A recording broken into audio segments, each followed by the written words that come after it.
ओम शांति। सभी बाबा के लाडले बच्चों से अनुरोध है, आज की मुरली अंत तक जरूर सुने और पढ़े भी। ओम शांति। 26 फरवरी 2025 के ईश्वरीय महावाक्य। बाबा ने कहा, मीठे बच्चे, तुम्हें अपार खुशी होनी चाहिए कि हम अभी पुराना कपड़ा छोड़ घर जाएंगे, फिर नया कपड़ा नई दुनिया में लेंगे। प्रश्न, ड्रामा का कौन सा राज अति सूक्ष्म समझने का है? उत्तर, यह ड्रामा जो मिसल चलता रहता है, टिक टिक होती रहती है, जिसकी जो एक्ट चली वह फिर हूबहू 5000 वर्ष के बाद रिपीट होगी। यह राज बहुत सूक्ष्म समझने का है। जो बच्चे इस राज को यथार्थ नहीं समझते तो कह देते ड्रामा में होगा तो पुरुषार्थ कर लेंगे, वह ऊंच पद नहीं पा सकते। ओम शांति। बच्चों को बाप की पहचान मिली, फिर बाप से वर्षा लेना है और पावन बनना है। कहते भी हैं, हे पतित पावन, आकर हमको पावन बनाओ, क्योंकि समझते हैं हम पतित बुद्धि हैं। बुद्धि भी कहती है यह पतित आयरन एज्ड दुनिया है। नई दुनिया को सतो प्रधान, पुरानी दुनिया को तमो प्रधान कहा जाता है। तुम बच्चों को अभी बाप मिला है, भक्तों को भगवान मिला है। कहते भी हैं, भक्ति के बाद भगवान आकर भक्ति का फल देते हैं, क्योंकि मेहनत करते हैं तो फल भी मांगते हैं। भक्त क्या मेहनत करते हैं सो तो तुम जानते हो। तुम आधा कल्प भक्ति मार्ग में धक्के खाकर थक गए हो, भक्ति में बहुत मेहनत की है। यह भी ड्रामा में नोंद है। मेहनत की जाती है फायदे के लिए। समझते हैं भगवान आकर भक्ति का फल दे, तो फल देने वाला फिर भी भगवान ही रहा। भक्त भगवान को याद करते हैं, क्योंकि भक्ति में दुख है, तो कहते हैं आकर हमारे दुख हरो, पावन बनाओ। कोई भी नहीं जानते हैं कि अभी रावण राज्य है, रावण ने ही पतित बनाया है। कहते भी हैं राम राज्य चाहिए, परंतु वह कब कैसे होना है कोई को भी यह पता नहीं है। आत्मा अंदर समझती है कि अब रावण राज्य है। यह है ही भक्ति मार्ग। भक्त बहुत नाच तमाशे करते हैं, खुशी भी होती है, फिर रोते भी हैं। भगवान के प्रेम में आंसू आ जाते हैं, परंतु भगवान को जानते नहीं। जिसके प्रेम में आंसू आते हैं उसको जानना चाहिए ना। चित्रों से तो कुछ मिल नहीं सकता। हाँ, बहुत भक्ति करते हैं तो साक्षात्कार होता है। बस वही उनके लिए खुशी की बात है। भगवान खुद ही आकर अपना परिचय देते हैं कि मैं कौन हूं। मैं जो हूं, जैसा हूं, दुनिया में कोई नहीं जानते। तुम्हारे में जो बाबा कहते हैं उनमें भी कोई पक्के हैं, कोई कच्चे हैं। देह अभिमान टूटने में ही मेहनत लगती है, देही अभिमानी बनना पड़े। बाप कहते हैं तुम आत्मा हो, तुम 84 जन्म भोग तमो प्रधान बनी हो। अभी आत्मा को तीसरा नेत्र मिला है, आत्मा समझ रही है। तुम बच्चों को सारे सृष्टि चक्र का नॉलेज बाप देते हैं। बाप नॉलेजफुल है तो बच्चों को भी नॉलेज देते हैं। कोई पूछे सिर्फ तुम ही 84 जन्म लेते हो?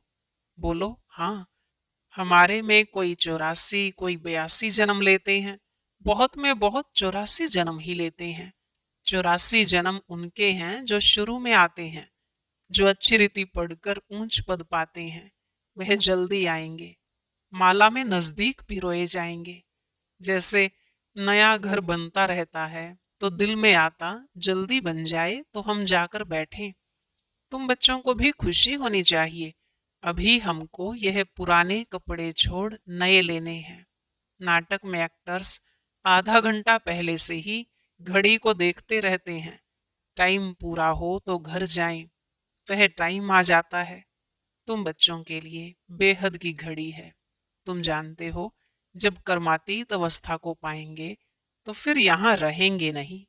कर्मातीत बनने लिए भी याद में रहना पड़े, बड़ी मेहनत है। नई दुनिया में तुम जाते हो, फिर एक एक जन्म में कला कम होती जाती है। नए मकान में 6 मास बैठो तो कुछ न कुछ दाग आदि हो जाते हैं ना, थोड़ा फर्क पड़ जाता है। तो वहां नई दुनिया में भी कोई तो पहले आएंगे, कोई थोड़ा देरी से आएंगे। पहले जो आएंगे उनको कहेंगे सतो प्रधान। फिर आहिस्ते आहिस्ते कला कम होती जाती है। यह ड्रामा का चक्र जो मिसल चलता रहता है, टिक टिक होती रहती है। तुम जानते हो, सारी दुनिया में जिसकी जो भी एक्ट चलती है, यह चक्र फिरता रहता है। यह बड़ी सूक्ष्म बातें हैं समझने की, बाप अनुभव से सुनाते हैं। तुम जानते हो, यह पढ़ाई फिर 5,000 वर्ष बाद रिपीट होगी। यह बना बनाया खेल है। इस चक्र का किसको पता नहीं है। इसका क्रिएटर, डायरेक्टर, मुख्य एक्टर कौन है, कुछ भी नहीं जानते। अभी तुम बच्चों को पता है, हम 84 जन्म भोग अब वापिस जाते हैं। हम आत्मा हैं। देही अभिमानी बने तब खुशी का पारा चढ़े। वह है हद का नाटक, यह है बेहद का। बाबा हम आत्माओं को पढ़ा रहे हैं। यह नहीं बताएंगे कि फलाने समय यह होगा। बाबा से कोई भी बात पूछते हैं तो कहते हैं, ड्रामा में जो कुछ बताने का है वह बता देते हैं। ड्रामा अनुसार जो उत्तर मिलना था सो मिल गया, बस उस पर चल पड़ना है। ड्रामा बिगर बाप कुछ भी नहीं कर सकते हैं। कई बच्चे कहते हैं, ड्रामा में होगा तो पुरुषार्थ कर लेंगे। वह कभी ऊंच पद पा नहीं सकते। बाप कहते हैं, पुरुषार्थ तुमको करना है। ड्रामा तुमको पुरुषार्थ कराता है कल्प पहले मुआफिक। कोई ड्रामा पर ठहर जाते हैं कि जो ड्रामा में होगा, तो समझा जाता है इनकी तकदीर में नहीं है। अब तुमको स्मृति आई है, हम आत्मा हैं। हम यह पार्ट बजाने आए हैं। आत्मा भी अविनाशी है, पार्ट भी अविनाशी है। 84 जन्मों का पार्ट आत्मा में नोंधा हुआ है। फिर वही पार्ट बजाएंगे। इसको कहा जाता है कुदरत। कुदरत का और क्या विस्तार करेंगे। अब मुख्य बात है, पावन जरूर बनना है। यही फिकरात है। कर्म करते हुए बाप की याद में रहना है। तुम एक माशूक के आशिक हो ना। एक माशूक को सब आशिक याद करते हैं। वह माशूक कहते हैं, अभी मुझे याद करो, मैं तुमको पावन बनाने आया हूं। तुम मुझे ही पतित पावन कहते हो, फिर मुझे भूलकर गंगा को क्यों पतित पावनी कहते हो। अभी तुमने समझा है तो वह सब छोड़ दिया है। तुम समझते हो बाप ही पतित पावन है। अब पतित पावन श्री कृष्ण को समझ कभी याद नहीं करेंगे। परंतु भगवान कैसे आते हैं यह कोई नहीं जानते। श्री कृष्ण की आत्मा जो सतयुग में थी, वह अनेक रूप धारण करते करते अभी तमो प्रधान बनी है, फिर सतो प्रधान बनती है। शास्त्रों में यह भूल कर दी है। यह भी भूल जब हो तब तो हम आकर अभूल बनाए ना। यह भूलें भी ड्रामा में हैं, फिर भी होंगी। अब तुमको समझाया है। शिव भगवानुवाच। भगवान कहते भी शिव को हैं। भगवान तो एक ही होता है। सब भक्तों को फल देने वाला एक भगवान। उनको कोई भी जान नहीं सकते। आत्मा कहती है, ओ गॉड फादर। वो लौकिक फादर तो यहाँ है, फिर भी उस बाप को याद करते हैं तो आत्मा के दो फादर हो जाते हैं। भक्ति मार्ग में उस फादर को याद करते रहते हैं। आत्मा तो है ही। इतनी सब आत्माओं को अपना अपना पार्ट मिला हुआ है। एक शरीर छोड़ फिर दूसरा ले पार्ट बजाना होता है। यह सब बातें बाप ही समझाते हैं। कहते भी हैं, हम यहाँ पार्ट बजाने आए हैं। यह एक मांडवा है। उनमें यह चांद सितारे आदि सब बत्तियां हैं। इन सूर्य चांद सितारों को मनुष्य देवता कह देते हैं, क्योंकि यह बहुत अच्छा काम करते हैं, रिमझिम करते हैं, किसको तकलीफ नहीं देते हैं, सबको सुख देते हैं, बहुत काम करते हैं, इसलिए इनको देवता कह देते। अच्छा काम करने वाले को कहते हैं ना, यह तो जैसे देवता है। अब वास्तव में देवताएं तो सतयुग में थे, सब सुख देने वाले थे, सबकी प्रीत थी। इसलिए देवताओं से उनकी भेंट की है। देवताओं के गुण भी गाए जाते हैं। उन्हों के आगे जाकर गाते हैं, हम निर्गुण हारे में कोई गुण नाही, आप ही तरस परोई। आपको तो तरस पड़ता होगा। बाप कहते हैं, तरस पड़ा है तब तो फिर से आया हूं तुमको गुणवान बनाने। तुम पूज्य थे, अब पुजारी बने हो, फिर पूज्य बनो। हमसों का अर्थ भी तुमको समझाया है। मनुष्य तो कह देते आत्मा सो परमात्मा, परमात्मा सो आत्मा। बाप कहते हैं यह रोंग है। तुम आत्मा निराकार थी, फिर सो देवता क्षत्रिय वैश्य शूद्र बनी, अभी सो ब्राह्मण वर्ण में आई हो। आत्मा पहले सतो प्रधान सतो रजो तमो में आती है। अभी तुम बच्चे समझते हो। यह नॉलेज बाबा कल्प कल्प संगम युग पर हमको आकर देते हैं। बरोबर भारत स्वर्ग था, वहां कितने थोड़े मनुष्य होंगे। अभी कलयुग है, सब धर्म आ गए हैं। सतयुग में थोड़े ही कोई धर्म था। वहां होता ही है एक धर्म, बाकी सब आत्माएं चली जाती हैं। तुम जानते हो, अभी इस पुरानी दुनिया का विनाश सामने खड़ा है। बाप राजयोग सिखला रहे हैं। कोई भी आए, बोलो यह बेहद की घड़ी है। बाप ने दिव्य दृष्टि दे यह घड़ी बनवाई है, जिससे वह घड़ी तुम घड़ी घड़ी देखते हो। अब यह बेहद की घड़ी याद पड़ती है। बाप ब्रह्मा द्वारा एक धर्म की स्थापना, शंकर द्वारा आसुरी दुनिया का विनाश कराते हैं। बुद्धि भी कहती है चक्र फिरना जरूर है। कलयुग के बाद सतयुग आएगा। अभी मनुष्य भी बहुत हैं, उपद्रव भी बहुत होते रहते हैं। मूसल भी वही है। शास्त्रों में तो कितनी कथाएं बना दी हैं। बाप आकर वेदों शास्त्रों का सार समझाते हैं। मुख्य धर्म भी चार हैं। यह ब्राह्मण धर्म है पांचवा। सबसे ऊंचते ऊंच यह है छोटा धर्म।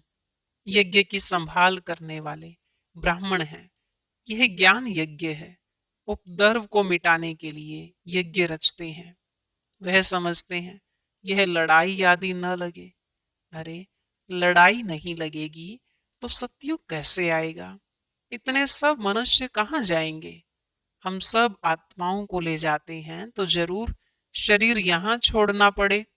तुम पुकारते भी हो, हे बाबा आकर हमको पतित से पावन बनाओ। बाप कहते हैं हमको जरूर पुरानी दुनिया का विनाश कराना होगा। पावन दुनिया है ही सतयुग। सबको मुक्ति धाम ले जाता हूँ। सब काल को तो बुलाते हैं ना। यह नहीं समझते कि हम तो कालों के काल को बुलाते हैं। बाप कहते हैं यह भी ड्रामा में नोंद है। आत्माओं को चीची दुनिया से निकाल शांति धाम ले जाता हूँ। यह तो अच्छी बात है ना। तुमको मुक्ति में जाकर फिर जीवन मुक्ति में आना है, फिर जीवन बंद में। इतने सब सतयुग में तो नहीं आएंगे, फिर नंबरवार आएंगे। इसलिए अब शांति धाम और सुख धाम को याद करो। पिछाड़ी में जो आते हैं उन्हों का तो पार्ट ही थोड़ा है। पहले जरूर वह सुख पाएंगे। तुम्हारा पार्ट सबसे ऊंचे है। तुम बहुत सुख पाते हो। धर्म स्थापक तो सिर्फ धर्म की स्थापना करते, किसी को लिबरेट नहीं करते। बाप तो भारत में आकर सबको ज्ञान देते हैं। वही सबका पतित पावन है, सबको लिबरेट करते हैं। और धर्म स्थापक कोई सदगति करने नहीं आते, वह आते हैं धर्म स्थापन करने। वह कोई शांति धाम सुख धाम में नहीं ले जाते। सबको शांति धाम सुख धाम में बाप ही ले जाते हैं। जो दुख से छुड़ाए सुख देते हैं, उनके ही तीर्थ होते हैं। मनुष्य समझते नहीं, वास्तव में सच्चा तीर्थ तो एक बाबा का ही है। महिमा भी एक की ही है। सब उनको पुकारते हैं, हे लिबरेटर आओ। भारत ही सच्चा तीर्थ है, जहां बाप आकर सबको मुक्ति जीवन मुक्ति देते हैं। तो तुम फिर भक्ति मार्ग में उनके बड़े बड़े मंदिर बनाते हो, हीरे जवाहरों के मंदिर बनाते हो। सोमनाथ का मंदिर कितना खूबसूरत बनाते हैं। और अभी देखो बाबा कहाँ बैठे हैं, पतित शरीर में, पतित दुनिया में तुम ही पहचानते हो। तुम बाबा के मददगार बनते हो।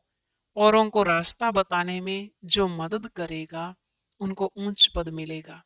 यह तो कायदा है। बाप कहते हैं मेहनत करो, बहुतों को रास्ता बताओ कि बाप और वर्षे को याद करो। 84 का चक्र तो सामने है। यह है जैसे अंधों के आगे आईना। यह ड्रामा हूबहू रिपीट होता है। फिर भी मुझे कोई नहीं जानेगा। ऐसे नहीं कि मेरा मंदिर लूटते हैं तो मैं कुछ करूं। ड्रामा में लूटने का ही है, फिर भी लूट ले जाएंगे। मुझे बुलाते ही हैं पतित से पावन बनाओ, तो मैं आकर तुम बच्चों को पढ़ाता हूँ। ड्रामा में विनाश की भी नोंद है, सो फिर भी होगा। मैं कोई फूंक नहीं देता हूँ कि विनाश हो जाए। यह मूसल आदि बने हैं, यह भी ड्रामा में नोंद है। मैं भी ड्रामा के बंधन में बांधा हुआ हूँ। मेरा पार्ट सबसे बड़ा है, सृष्टि को बदलना, पतित से पावन बनाना। अब समर्थ कौन, मैं या ड्रामा? रावण को भी ड्रामानुसार आना ही है। जो नॉलेज मेरे में है वह आकर देता हूँ। तुम शिव बाबा की सेना हो, रावण पर जीत पाते हो। बाप कहते हैं सेंटर्स खोलते रहो। मैं आता हूँ पढ़ाने। मैं कुछ लेता नहीं हूँ। पैसे जो कुछ हैं वह इसमें सफल करो। ऐसे भी नहीं सब खलास कर भूख मरो। भूख कोई मर नहीं सकता। बाबा ने सब कुछ दिया, फिर भूख मरते हैं क्या? तुम भूख मरते हो क्या? शिव बाबा का भंडारा है। आजकल तो दुनिया में देखो कितने मनुष्य भूख मरते रहते हैं। अभी तुम बच्चों को तो बाप से पूरा वर्षा लेने का पुरुषार्थ करना है। यह है रूहानी नेचर क्योर। बिल्कुल सिंपल बात, सिर्फ मुख से कहते हैं, मन मना भव। आत्मा को क्योर करते हैं। इसलिए बाप को अविनाशी सर्जन भी कहते हैं। कैसा अच्छा ऑपरेशन सिखलाते हैं। मुझे याद करो तो तुम्हारे सब दुख दूर हो जाएंगे। चक्रवर्ती राजा बन जाएंगे। इन कांटों के जंगल में रहते हुए ऐसे समझो कि हम फूलों के बगीचे में जा रहे हैं, घर जा रहे हैं। एक दो को याद दिलाते रहो। अल्लाह को याद करो तो बेबादशाही मिल जाएगी। अच्छा, मीठे मीठे सिकिलधे बच्चों प्रति माता पिता बाप दादा का याद प्यार और गुड मॉर्निंग। रूहानी बाप की रूहानी बच्चों को नमस्ते। रूहानी बच्चों की रूहानी बाप दादा को नमस्ते नमस्ते, गुड मॉर्निंग। शुक्रिया बाबा, शुक्रिया। धारणा के लिए मुख्य सार। पहला पॉइंट, ऊंच पद पाने के लिए बाप का पूरा पूरा मददगार बनना है। अंधों को रास्ता दिखाना है। बेहद की घड़ी को याद रखना है। दूसरा, यज्ञ की संभाल करने के लिए सच्चा सच्चा ब्राह्मण बनना है। पैसे आदि जो हैं उन्हें सफल कर बाप से पूरा पूरा वर्षा लेना है। आज का वरदान, मन मनाभव की विधि द्वारा बंधनों के बीज को समाप्त करने वाले नष्टो मोहा स्मृति स्वरूप भव। मन मनाभव की विधि द्वारा बंधनों के बीज को समाप्त करने वाले नष्टो मोहा स्मृति स्वरूप भव। बाबा ने कहा बंधनों का बीज है संबंध। जब बाप के साथ सर्व संबंध जोड़ लिए तो और किसी में मोह कैसे हो सकता? बिना संबंध के मोह नहीं होता, और मोह नहीं तो बंधन नहीं। जब बीज को ही खत्म कर दिया तो बिना बीज के वृक्ष कैसे पैदा होगा? यदि अभी तक बंधन है तो सिद्ध है कि कुछ तोड़ा है, कुछ जोड़ा है। इसलिए मन मनाभव की विधि से मन के बंधनों से भी मुक्त नष्टो मोहा स्मृति स्वरूप बनो। फिर यह शिकायतें समाप्त हो जाएंगी कि क्या करें, बंधन है, कटता नहीं। स्लोगन, ब्राह्मण जीवन का सांस उमंग उत्साह है। इसलिए किसी भी परिस्थिति में उमंग उत्साह का प्रेशर कम ना हो। ब्राह्मण जीवन का सांस उमंग उत्साह है। इसलिए किसी भी परिस्थिति में उमंग उत्साह का प्रेशर कम ना हो। ओम शांति। अब सुनते हैं आज के अव्यक्त इशारे। अव्यक्त इशारे, एकांत प्रिय बनो, एकता और एकाग्रता को अपनाओ। विस्तार है, जितना सेवा की हलचल में आते हो उतना बिल्कुल अंडरग्राउंड चले जाओ। कोई भी नई इन्वेंशन और शक्तिशाली इन्वेंशन अंडरग्राउंड ही करते हैं, तो एकांतरवासी बनना ही अंडरग्राउंड है। जो भी समय मिले, इकट्ठा 1 घंटा व आधा घंटा समय नहीं मिलेगा, लेकिन बीच में 5 मिनट भी मिले तो सागर के तले में चले जाओ। इससे संकल्पों पर ब्रेक लग सकेगी, फिर वाणी में आना चाहेंगे तो भी नहीं आ सकेंगे। ओम शांति।